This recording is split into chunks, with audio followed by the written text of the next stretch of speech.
पूरे global market के अंदर में, यूएस में, यूरोप में और एशिया में, तीनों मार्केट्स के अंदर 2 तारीख को क्या हुआ, किस किस कंपनी से रिलेटेड, कौन सी गवर्नमेंट से रिलेटेड, किस चीज से रिलेटेड न्यूजेस आई।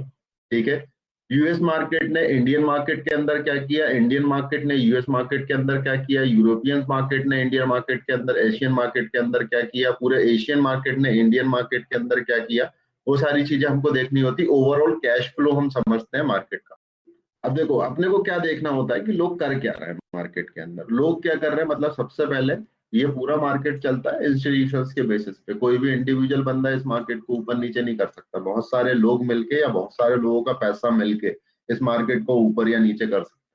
बैंक निफ्टी की अगर हम बात करें तो वो 46,000 से लेके 46,800 समथिंग हाई बना के उसके बाद नीचे आके अभी 44,500 के आसपास ट्रेड कर रहा है, तकरीबन 2,000 पॉइंट का मार्केट गिर चुका है। ठीक है, अब ये 2,000 पॉइंट जो मार्केट गिरा है ये तकरीबन तकरीबन 3% है। इस हफ्ते के अंदर ही मार्केट ने बहुत अच्छा एक बेयरिश मूवमेंट दिखाया है। अब वो क्यों दिखाया है, कैसे दिखाया, क्या हो रहा है, तो ये अपने को दिख रहा है स्क्रीन, ब्रोकरेज के होम पेज पे गए, यहाँ पे आए तो यहाँ पे हमको पिछले दिन का पूरा डेटा मिल जाएगा, डेली शाम को अपडेट हो जाता है। तो यहाँ पे देखो एफआईआई ने क्या किया है, कल 18,070 करोड़ रुपए का स्टॉक्स जो है कैश मार्केट के अंदर सेल किए। कैश मार्केट के स्टॉक्स जैसे कि रिलायंस होगा, एचडीएफसी होगा, इंडसइंड बैंक होगा, या फिर अडानी पावर होगा, अडानी इंटरप्राइजेस होगा, जो भी स्टॉक्स उन्होंने खरीद रखे हैं उन स्टॉक्स के अंदर इन्होंने टोटल इतनी वैल्यू के स्टॉक्स सेल करे हैं इंडियन मार्केट के। मतलब ये पैसा विड्रॉ करके लेके गए हैं, अभी ये पैसा उनके डीमेट में पड़ा है या कहीं भी पड़ा है, लेकिन ये स्टॉक एक्सचेंज से विड्रॉ हो चुका है पैसा। फिर उसके बाद में हम बात करें परसों मार्केट में क्या किया, तो परसों मार्केट में एफआईआई ने 92.85 करोड़ रुपीस का स्टॉक जो है वो सेल किए थे, और डीआईआई ने वहीं पे 1,035 करोड़ का माल परचेज किया था मार्केट से। ठीक है, मतलब अभी यहाँ पे हमको नेगेटिव क्या दिख रहा है कि जो डीआईआई हैं वो कंटिन्यू सेलिंग कर रहे हैं। ठीक है, तो उसका उसका रिजल्ट क्या दिख रहा है हमको, ये चार्ट के ऊपर दिख रहा है। नहीं, अगर हम इसको अगर पीछे जाके देखें तो इससे पहले मार्केट जब बढ़ रहा था तब क्या हो रहा था, यहाँ देखो ये 27 जुलाई को भी इन्होंने 3,400 करोड़ का 3,900 करोड़ का माल बेचा है। ठीक है, 27 जुलाई के बाद कंटिन्यू जैसे यहाँ पे इन्होंने सेलिंग करनी चालू करी, उससे पहले क्या हो रहा था, 922 करोड़ की बाइंग। ठीक है, उससे पहले 1,000 करोड़ का माल खरीदा, फिर 82 करोड़ का बेचा था, फिर 1,900 करोड़ का बेचा, मतलब जुलाई में इन्होंने थोड़ा बहुत बेचना चालू कर दिया था। फिर उसके बाद में यहाँ पे 3,300 करोड़ रुपीस का माल खरीदा। अब इसको हम लोग लेके जाते हैं मंथली बेसिस पे, यहाँ आते हैं पूरे मंथली बेसिस में क्या हो रहा है, ये देखो यहाँ दिख रहा है पूरा 2 अगस्त को क्या किया एफआईआई ने, 1,800 करोड़। अब यहाँ 27 तारीख से आप कंटिन्यू देखोगे तो यहाँ पे ये सेलिंग कर रहे हैं कंटिन्यू, और 27 तारीख से अगर आप मार्केट को देखोगे तो वो कंटिन्यू गिरता ही जा रहा है। ठीक है, जैसे अभी मैंने बताया 2,000 पॉइंट से ज्यादा गिर चुका है। उससे पहले क्या हो रहा था जून के अंदर, ये देखो कंटिन्यू खरीद रहा था जून के अंदर मार्केट में, यहाँ आपको चेंजेस दिख रहे हो। ठीक है, तो ये चीज ये क्या हो रहा है, ये क्या हो रहा है, यहाँ पे ये लोग सेल कर रहे हैं, इस वजह से मार्केट नीचे गिर रहा है। वहीं एफआईआई डीआईआई क्या कर रहा है, डीआईआई भी कंटिन्यू, मतलब डीआईआई जब से ये लोग सेल कर रहे हैं, 27 तारीख से ये लोग सेल कर रहे हैं, डीआईआई उसको खरीदने की कोशिश कर रहा है। ठीक है, क्योंकि अगर कोई माल बेच के जा रहा है तो किसी को तो खरीदना पड़ेगा, क्योंकि ये मार्केट चलता ही ऐसे, एक बंदा बेचेगा एक बंदा खरीदेगा। ठीक है, अगर वो लोग बेच के जा रहे हैं तो ये खरीदना पड़ेगा, लेकिन ये उतनी क्वांटिटी में शायद खरीद नहीं पा रहे हैं, या फिर इनके पास भी उतनी पावर नहीं है, इस वजह से मार्केट क्या है कंटिन्यू गिरता ही जा रहा है। तो ये, और फिर उसके बाद हमने क्या देखा यहाँ पे, एडवांस डिक्लाइन रेशियो। ये एडवांस डिक्लाइन रेशियो हमको ये दिखा रहा है कि कल जो एफआईआई ने मार्केट के अंदर किया है या डीआईआई ने मार्केट के अंदर किया, तो इससे हमको क्या दिख रहा है, एफआईआई डीआईआई की एक्टिविटी से हम देख रहे हैं कैश फ्लो। कैश फ्लो मतलब मार्केट के अंदर पैसा आया है या मार्केट के अंदर से पैसा निकला है। अगर मार्केट के अंदर पैसा आया है तो आज मार्केट पॉजिटिव होना चाहिए, अगर मार्केट के अंदर पैसा निकला है तो आज मार्केट नेगेटिव होना चाहिए। ये जो काम मैं आपको बता रहा हूँ ना, ये सुबह मार्केट ओपनिंग से मतलब 10 बजे से पहले पहले आपको कंप्लीट करके रखना है। डेली जब भी आप ट्रेड करेंगे ना, तो ये डेली 10 बजे से पहले, मतलब जब भी आपकी नींद खुलती है, जब भी आप मार्केट में आते हो, तो सबसे पहले आधे घंटे, शुरुआत के आधे घंटे आपको ये सब काम करने में देना है। उसके बाद आपको स्टॉक में ट्रेडिंग करनी है या फिर इंडेक्स में ट्रेडिंग करनी है, मतलब निफ्टी बैंक निफ्टी ट्रेड करोगे या रिलायंस ट्रेड करोगे या HDFC ट्रेड करोगे, वो आप उसके बाद डिसाइड करोगे। ये दिख गई स्क्रीन। अब यहाँ देखो, हमको दिख रहा है ऑप्शन चेन, ये दिख रहा है इंडेक्स कॉन्ट्रीब्यूशन। ठीक है, यहाँ पे ओवरऑल आपको पहले सबसे पहले क्या दिख रहा है, पूरे तीनों इंडेक्स आपको दिख रहा है। निफ्टी दिख रहा है, फिन निफ्टी दिख रहा है, बैंक निफ्टी दिख रहा है। निफ्टी कहाँ चल रहा है, 176%, 176 पॉइंट डाउन है, 0.88%। और यहाँ पे बैंक फिन निफ्टी दिख रहा है 1.55, 1.15% डाउन, और बैंक निफ्टी दिख रहा है 1.067 पॉइंट डाउन। ठीक है, अब ये वाला जो प्राइस है, ये फ्यूचर प्राइस के हिसाब से दिख रहा है। फ्यूचर प्राइस और उसमें प्राइस में डिफरेंस रहता है, ये पता है आपको। तो जो फ्यूचर का प्राइस है, फ्यूचर के प्राइस के हिसाब से हमको यहाँ पे दिख रहा है, क्योंकि मोस्टली लोग क्या ट्रेड कर रहे हैं, अभी ऑप्शंस में ट्रेडिंग कर रहे हैं। ऑप्शंस और फ्यूचर में, मतलब डेरिवेटिव्स का डेटा भी इंपॉर्टेंट है। अभी जो हमने FII DII का डेटा देखा, वो कैश मार्केट का था। ठीक है, अब हम ये लाइव डेटा देखने हैं। लाइव डेटा में हम लोग क्या देख रहे हैं, निफ्टी का फ्यूचर्स के अंदर जो प्राइस चल रहा है वो 0.9% डाउन चल रहा है। फिर निफ्टी का फ्यूचर्स के अंदर जो प्राइस चल रहा है वो 0.15% डाउन चल रहा है। और बैंक निफ्टी जो चल रहा है वो 1.05% डाउन चल रहा है। Open interest buildup, OI buildup पता है आपको, सुनिए पढ़िए चीज। सर मतलब सुना है मैंने, बट मतलब पता नहीं। ठीक है, OI क्या होता है, देखो जो हम लोग ऑप्शंस के अंदर ट्रेडिंग करते हैं या फ्यूचर्स के अंदर ट्रेडिंग करते हैं, तो फ्यूचर में जो ट्रेडिंग होती है वो कॉन्ट्रैक्ट बेस होती है। कॉन्ट्रैक्ट मतलब कि आपने कुछ भी खरीदा या मैंने कुछ भी खरीदा, तो आप और मैं जाएंगे एक वकील के पास में, वहां से हम लोग क्या कराते हैं, एक कॉन्ट्रैक्ट बनवाते हैं, स्टैम्प पेपर वाला, है ना। वो जो कॉन्ट्रैक्ट बनता है, कॉन्ट्रैक्ट का मतलब ये होता है कि इस डेट से पहले आप वो जो आपने डील करी है मेरे से, उस डील को आप क्लोज करोगे।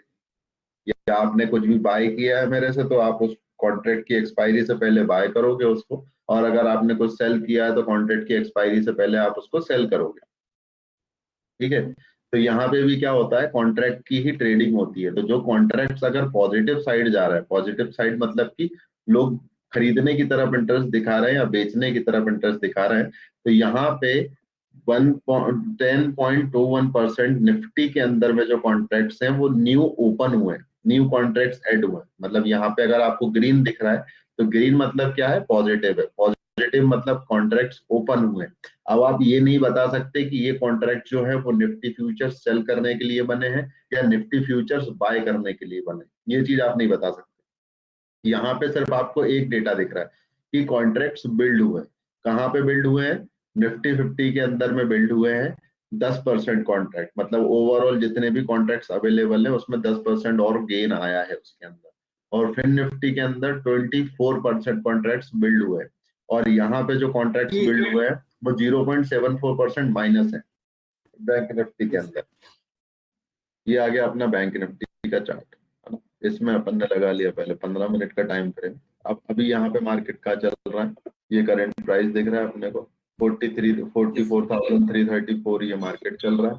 कैंडल्स कैसी बन रही हैं अपनी देखोगे तो अभी 15 मिनट के टाइम फ्रेम पे डोजी टाइप कैंडल बन रही है। एक रिवर्सल कैंडल बनी, फिर एक और रिवर्सल बनी, फिर एक रिवर्सल बनी, एक कंटिन्यूएशन कैंडल आई, लेकिन उसके बाद में क्या हो गया, फिर से वही डोजी टाइप कैंडल बनने लगी। इस कैंडल को बंद होने में अभी 3 मिनट 20 सेकंड बचे हैं 15 मिनट के टाइम फ्रेम पे इस कैंडल को। तो ये सारी कैंडल्स क्या दिखा रही हैं अपने को, थोड़ा सा ये जो इंटरेस्ट है पीछे का ये कम होता हुआ दिखेगा अगर ये इस तरीके की कैंडल्स दिख रही हैं। यही चीज अपने को ऑप्शन में भी, ऑप्शन चेन पे भी दिख रही है कि हर 100 पॉइंट पे इन्होंने पुट ऑप्शन सेल कर रखे। ठीक है, तो यहाँ पे देखो ये इंटरेस्ट हमको कम होता हुआ दिख रहा है यहाँ पे सेलर्स का, doji doji doji doji doji doji doji. फिर यहाँ पे एक रिवर्सल देखो, मारूबुजू भी बनाया इन्होंने, फिर से एक और ये बनाया, तो ये क्या है, इंटरेस्ट कम होता हुआ दिख रहा है। अब यहाँ पे मार्केट इसको वापस से नीचे ले जाने की कोशिश कर रहा है। ठीक है, अब यहाँ अगर कंटिन्यू इस तरीके की कैंडल्स बनती रही, तो फिर हमारा, तो फिर क्या होगा, मार्केट नीचे की तरफ निकल जाएगा। नीचे की तरफ निकलेगा तो इन्होंने कहाँ पे सपोर्ट बना के रखे, आज की एक्सपायरी के ऑप्शन के हिसाब से इन्होंने जो बना के रखे हैं वो बना के रखे 44,300 पे सबसे ज्यादा कॉन्ट्रैक्ट्स जो है। ठीक है, ये देखो 15 मिनट की कैंडल क्लोज हो गई, कैसी कैंडल बनी है, इनडिसीजन कैंडल है ना, डोजी कैंडल बोलते हैं अपने। यस। जब भी ऐसी कैंडल बनती है तो हम क्या देखते हैं कि इस कैंडल का हाई अगर लो टूटेगा तो मार्केट नीचे जाएगा, मतलब सेलर का इंटरेस्ट यहाँ से चालू था, ये यहाँ से सेलर का इंटरेस्ट है, यहाँ तक आके एकदम इंटरेस्ट खत्म हो गया, ऊपर गया, बायर का इंटरेस्ट आया, फिर सेलर का इंटरेस्ट आया, तो सेलर्स अपने यहाँ पे क्या कर पाए, दबदबा नहीं बना पाए ठीक से। तो ये इनडिसीजन कैंडल हो गई, मतलब मार्केट को नहीं मालूम ऊपर जाएगा या नीचे जाएगा। तो अब मार्केट ऊपर जाएगा या नीचे जाएगा वो क्या डिसाइड करेगा, इसका लो जब तक टूटेगा नहीं, जब तक ये जो सेलर्स यहाँ पे एग्जिट हुए हैं या बायर्स जो एग्जिट हुए हैं ना, वो दोनों यहाँ पे एंटर नहीं करेंगे। सेलर एंटर करेगा इस लो के नीचे, बायर एंटर करेगा इसके हाई के ऊपर। तो हम ये दोनों ही पॉइंट लगा के बैठ गए। हैमर भी बोल सकते हैं, ड्रैगन फ्लाई भी बोल सकते हैं, ये हमको बनता हुआ दिख रहा है। ये जो हम लोगों ने बॉक्स बनाया है, ये 15 मिनट के टाइम फ्रेम के हिसाब से बना लिया, मतलब हमको इतना आइडेंटिफाई कर लिया हमने कि 15 मिनट के टाइम फ्रेम पे एक डोजी कैंडल बनी है जिसका हाई और लो टूटना इंपॉर्टेंट है। और ये जो टोटल रेंज है, ये टोटल जो रेंज है इस डोजी की अगर हम लोग रेंज देखें तो ये डोजी की टोटल रेंज कितनी है, यहाँ से लेके यहाँ तक 171 पॉइंट। मतलब अगर मार्केट यहाँ से रिकवर करता है तो 171 पॉइंट तक के लिए हम लोग इसमें ऊपर बैठ सकते हैं। अगर मार्केट हाई को तोड़ता है तो 171 पॉइंट्स यहाँ से ये हमको मिल जाएगा। मतलब कहाँ पे, 44,620, मतलब 44,500 के आसपास अपने को मार्केट दिखेगा। नीचे तोड़ता है तो एज इट इज हम लोग नीचे बना सकते हैं। यहाँ पे अगर मार्केट नीचे निकलेगा तो 171 पॉइंट मार्केट तोड़ देगा। 7100, अब ये जो पॉइंट है नीचे की तरफ जो हम लोग देख रहे हैं, ये पॉसिबल है जब इसका लो टूटे, और ऊपर की तरफ जो हम देख रहे हैं वो पॉसिबल है कि यहाँ से इसका हाई टूटे। रिकवरी अगर हमको देखनी है तो यहाँ पे ऑलरेडी डोजी टाइप कैंडल बन रही है, तो हम लोग रिकवरी ले सकते हैं यहाँ से। साथ ही साथ अगर इसको हम लोग, ये आ गए हम लोग अब 1 मिनट के टाइम फ्रेम पे, 1 मिनट के टाइम फ्रेम पे आओगे तो पीछे से अपने को ये जो इंटरेस्ट दिख रहा है यहाँ पे ओवरऑल खत्म होता हुआ दिख रहा है। ये पैटर्न बन गया हमारे लिए, ये पैटर्न बना है हमारे पास, रिवर्सल है, हैमर बन गया। ठीक है, ये देखो ये रिवर्सल पैटर्न बन गया अपना। अब ये जो रिवर्सल पैटर्न बना, इसके बाद इसको कंफर्म करने के लिए हम लोग क्या करते हैं, एक 200 का ईएमए लगा लेते हैं। 200 का ईएमए लगा लिया, थोड़ा और कंफर्म हो जाएंगे हम।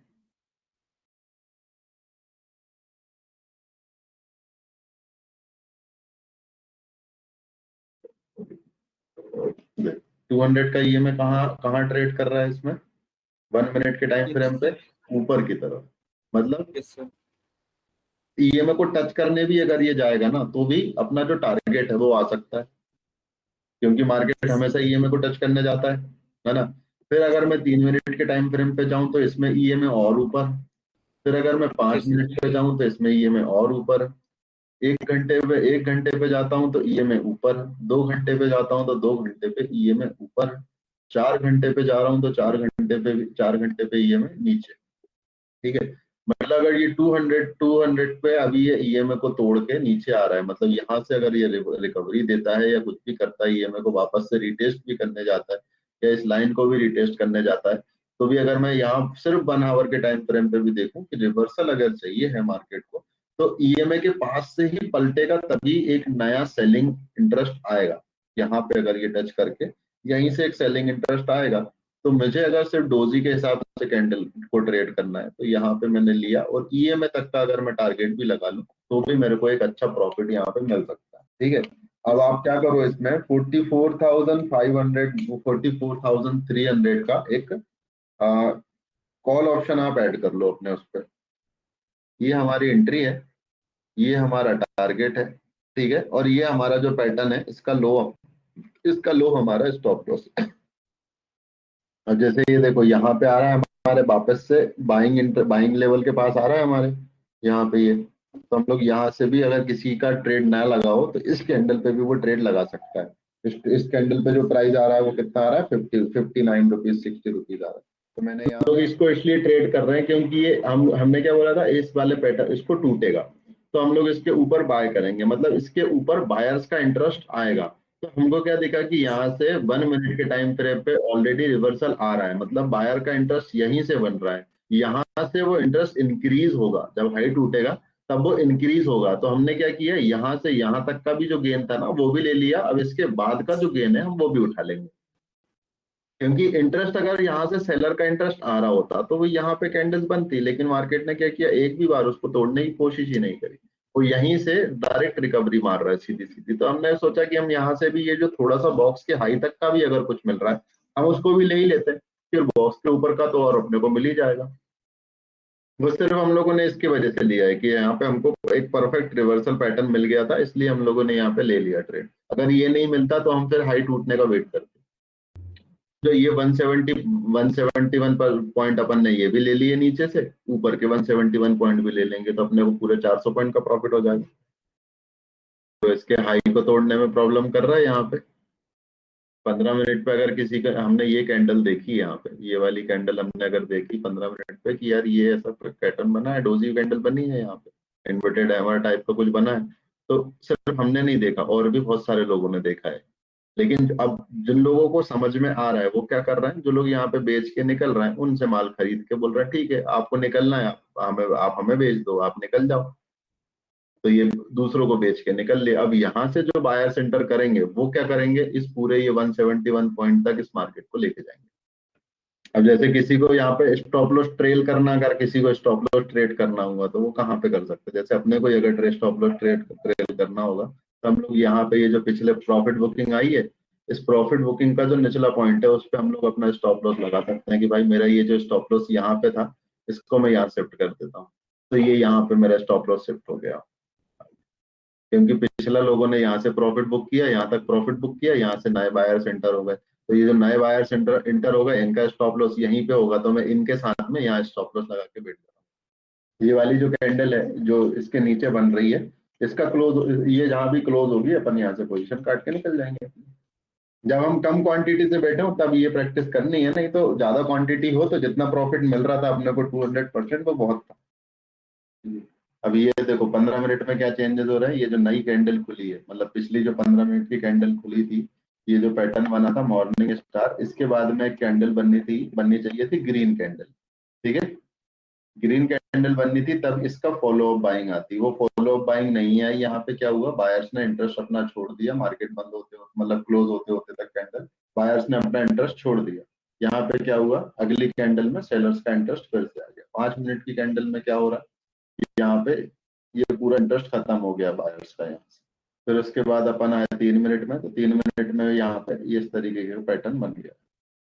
ओवरऑल मतलब मार्केट में जो बायर्स का इंटरेस्ट यहाँ से नीचे से बना था वो यहाँ पे जाके खत्म हो गया। पोजीशंस कहाँ पे कटी, ज्यादातर लोगों की अगर अपन पोजीशन देखेंगे तो सबने पोजीशन कहाँ पे काटी, इस ईएमए के आसपास ही पोजीशन सबने स्क्वायर अप कर दिया। मोस्टली लोग इस ईएमए को ही, मतलब ईएमए का लोगों को कॉन्फिडेंस नहीं आया कि मार्केट ईएमए को क्रॉस करेगा, तो 1 मिनट के टाइम फ्रेम पे ही पोजीशन छोड़ के बैठ गए। इसको बोलते हैं हाई फ्रिक्वेंसी ट्रेड, क्योंकि लोग अगर यहाँ पे इसको छोड़ के गए हैं तो यहाँ पे हो सकता है 45 सेकंड के टाइम फ्रेम पे भी कोई ट्रेड कर रहा होगा या 30 सेकंड के टाइम फ्रेम पे भी कोई ट्रेड कर रहा होगा, तो वो पोजीशन छोड़ के जा सकते हैं यहाँ से। तो यहाँ पे वही हुआ कि लोग अपनी पोजीशन छोड़ के चले गए। अब कुछ लोग ऐसे भी हैं जिन्होंने अभी तक कोई पोजीशन नहीं बनाई है, तो वो यहाँ से फिर से पोजीशन भी बना सकते हैं, क्योंकि नीचे नीचे ऑलरेडी यहाँ पे रिवर्सल पैटर्न बना है और ये जो मार्केट अभी चल रहा है इस रिवर्सल पैटर्न के ऊपर ही है।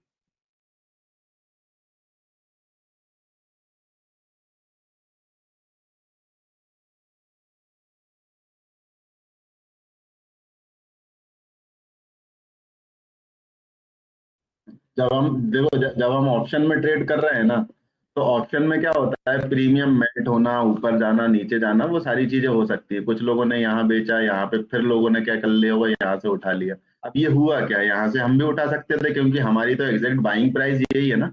अगर हमने किसी को बोला कि भाई 44,335 से बैंक निफ्टी आपको खरीदनी है, तो 44,335 पे उन्होंने बैंक निफ्टी फिर से खरीद ली होगी और फिर ऊपर जाके अपना टारगेट हिट हो गया।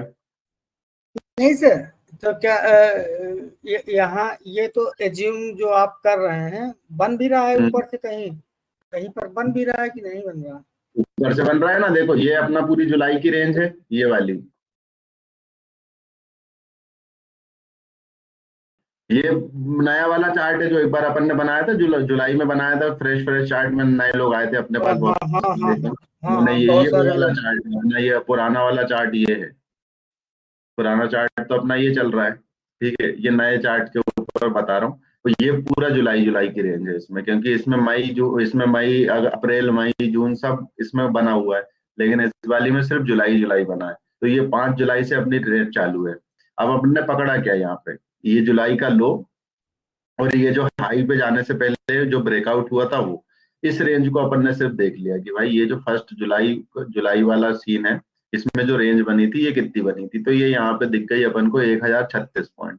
1036 पॉइंट में ब्रेकआउट आना चाहिए था, तो ये 1036 पॉइंट ऊपर जाता, उसके लिए अपन ने यहाँ पे लगा के रखा था ये 1036 पॉइंट।